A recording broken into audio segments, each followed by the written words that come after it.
early man began his worship in simple ways. The animals he saw, or feared, or killed, or used, became totems, symbols of his tribe.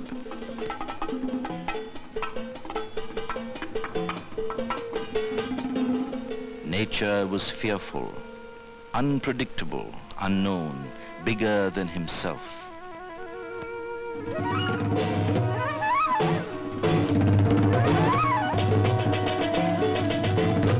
He wanted to live, but life was a mystery. He pleaded for it. The mother who gave birth to that life was venerated into little figurines.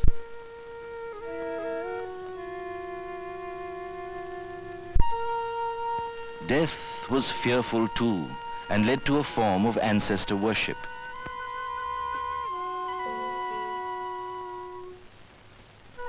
The remains were buried in earthenware pots, which in turn were covered over by a mound of earth and stones.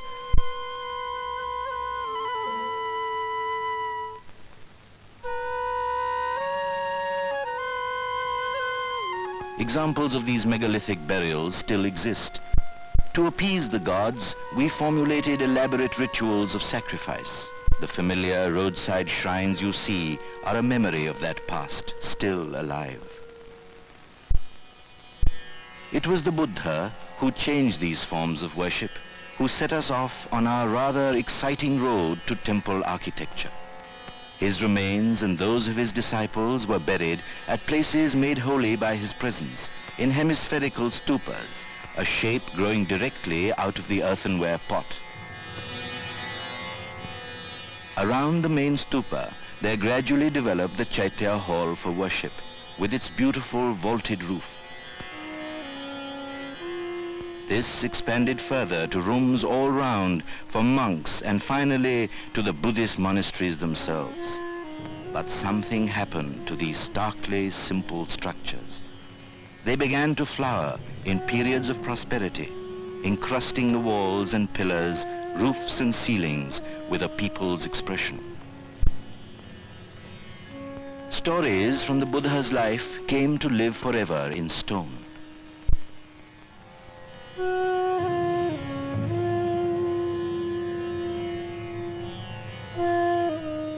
The earlier sculptures avoided his image. He was shown by his feet. The expression in stone was many-sided, devotional but highly skilled, mixed with an overwhelming desire to create. This must have been how Ellora was born. 18 miles northwest of the town of Aurangabad, dug into the side of the hills, once known by the Jains as Charandari, or celestial regions, are a beehive of caves, Buddhist, Hindu, and Jain. Hiding deep in the earth, a vast amount of wealth, hiding almost as if only those who seek the wealth of the spirit should find it.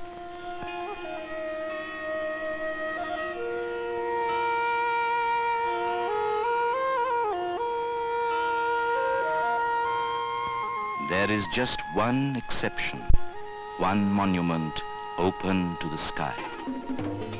Kailash, also known as Rang Mahal. This moment of glory came to us more than 1,000 years ago in the reign of Krishna I of the Rashtrakutas. Some remains have been found which give evidence of a city in the hills near Kailash, although nothing tangible is visible today. Our meager knowledge tells us that the early Buddhist caves, monasteries and stupas were built along the main trade routes.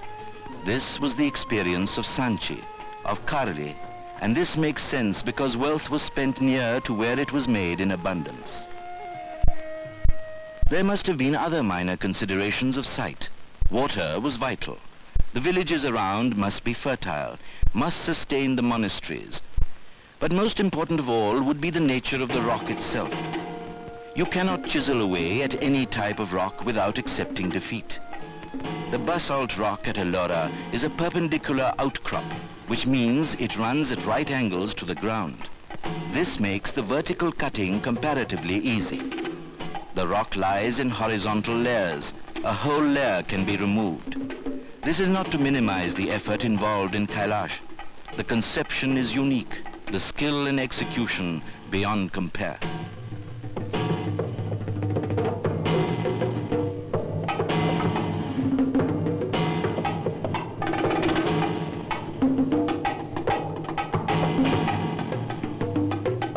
Three trenches have been cut from above through three sides of the hill to a depth of 107 feet.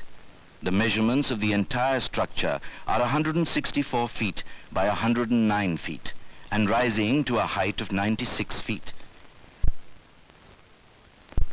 This includes the main shrine, a 16-pillared mandapa, a Nandi mandapa, and the gopura or entrance. The main shrine is unassuming in the tradition of the early Gupta temples of the north. It is difficult to believe that such a meticulous ground plan could be worked out without the ground in sight.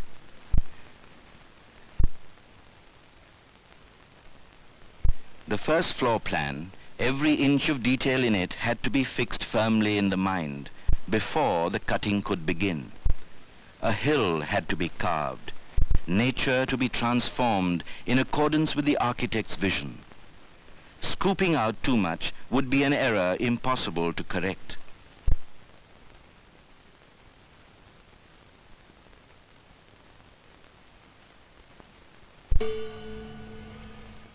But man's dreams do come true. And Kailash was ready so that man should never forget this fact, but strive ever to reach the impossible. It can be done. Nandi sits in its mandapa in constant devotion to its Lord. The first floor, we enter the main shrine.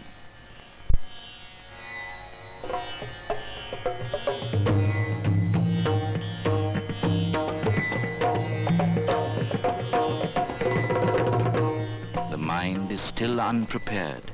It wanders, searching to the ultimate.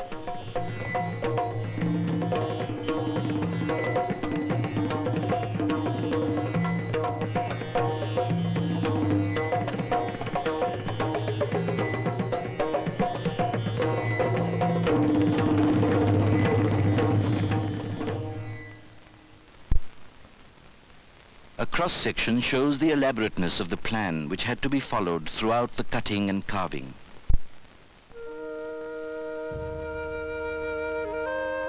It was in about the 6th century that experimentation in Hindu temple architecture began, first imitating the Buddhist models, then developing a distinctive style. Kailash is a culmination of this trend, and a beginning of another, because here, almost for the first time, the northern and southern schools meet.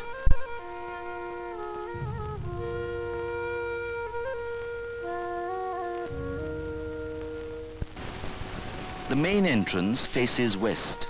Most of our temples face east, but Kailash was dictated by the facing of the hill. The scooped out stone must have rolled down. The rock which remains turns into the world we know.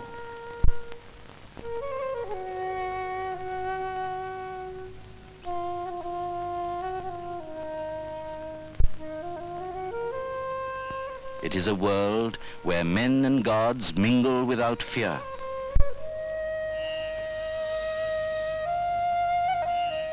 Gajalakshmi preserves her secret of wealth. Dwarpals or doorkeepers stand guard.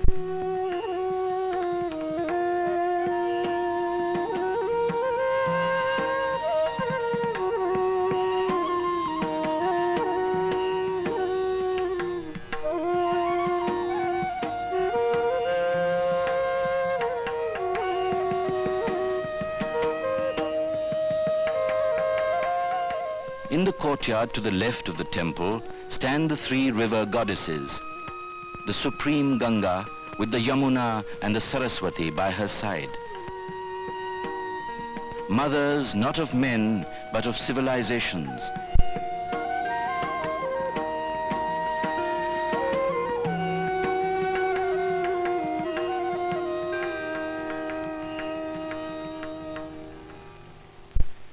deeper and deeper into the caves to the left, which, judging from changes in architectural style, were cut later than the main temple, coming up to the hall on the first floor, known as Lankeshwara. Again, it is a question of conjecture.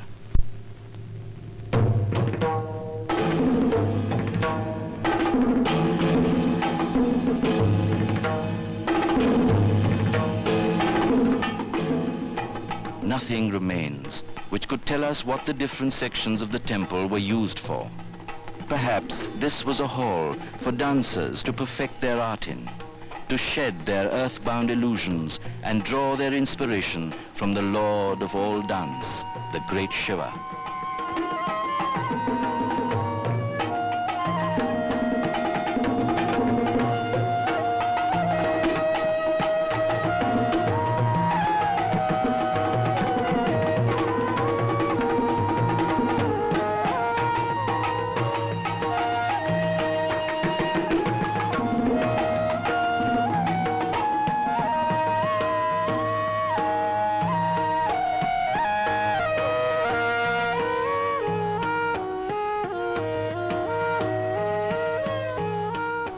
This was inside, this frenzy of creation.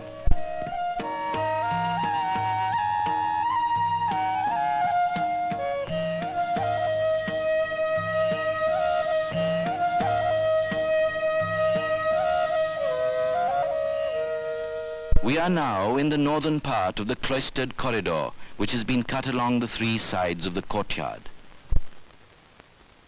Ravana and Shiva and Parvati, Kuber and Markanda. These are not just endless names and endless statues, but a part of that tradition which is the soul of India.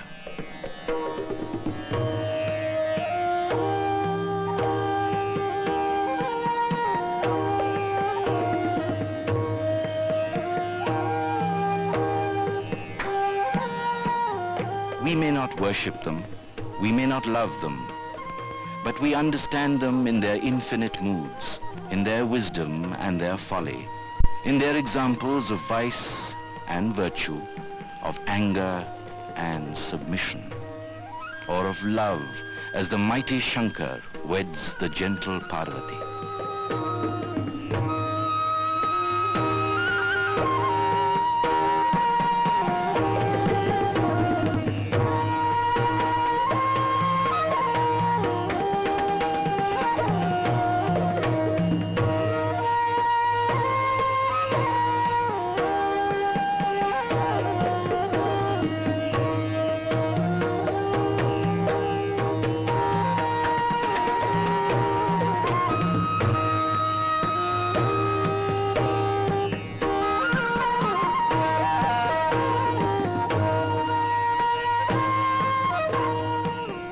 In the southern courtyard, two more caves, one going up to a height of 3 stories.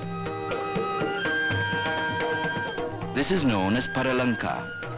It has large halls, but little sculpture within. Perhaps this was with some purpose, to escape for a while from the throbbing world of stone.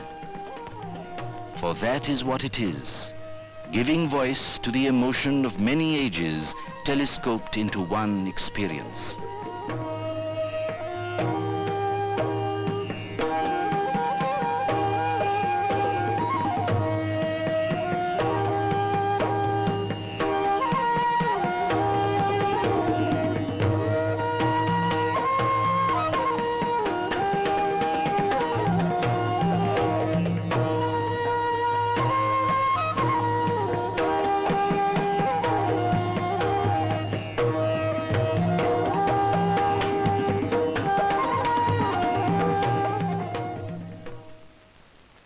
This last of the caves has the delicacy of a miniature, so much smaller in size.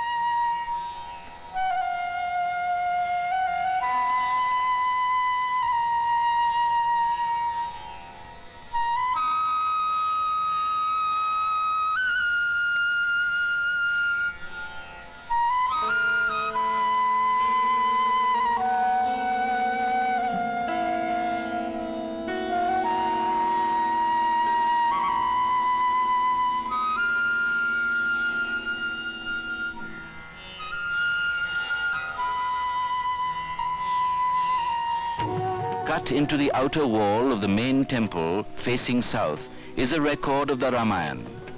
For the first time, our epics and Puranas have been sculpted.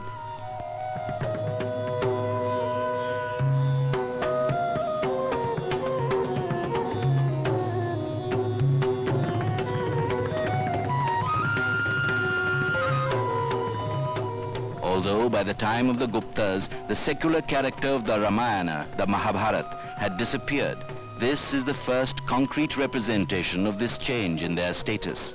They join the world of gods and goddesses.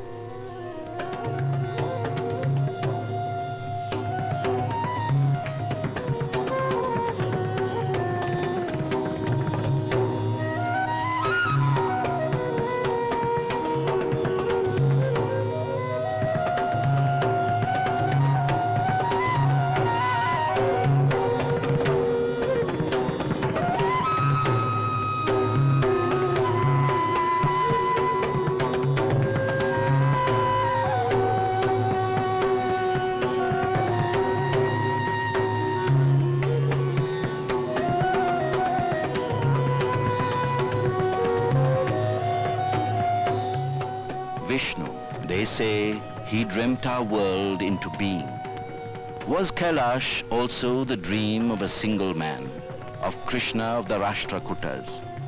Or was it the dream of an architect eager to reconstruct nature, change a hill into his dream?